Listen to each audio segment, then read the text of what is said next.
Order! Order! You are an incorrigible delinquent at times. Behave yourself, man!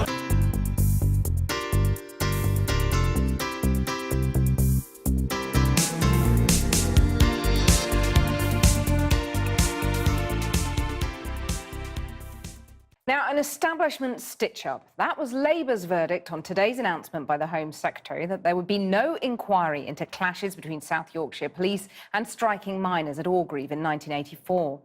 The last Home Secretary, one Theresa May, had invited campaigners to submit their case for an inquiry, but her successor, Amber Rudd, told MPs today that having considered the arguments, she felt there was no justification to follow the example of the Hillsborough inquiry.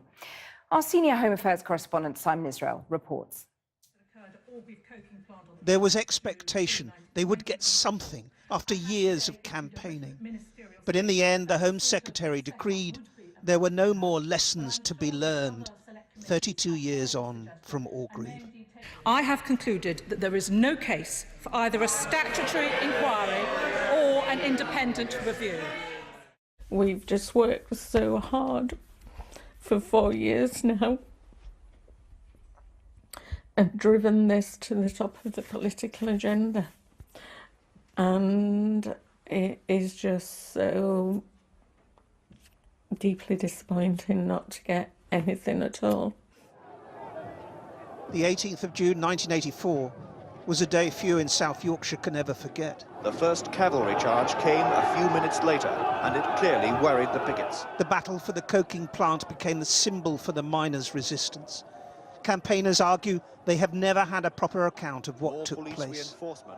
But the government today argued, unlike Hillsborough, there were no deaths, no wrongful convictions, and therefore no need.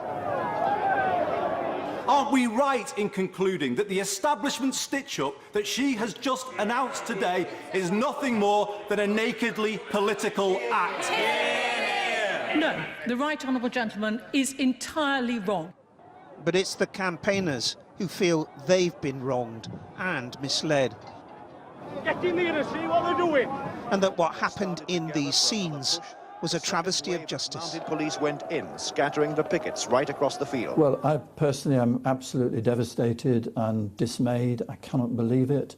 Deeply shocked, because this was not what we were expecting at all, and it's not what the people of South Yorkshire, I think, deserve.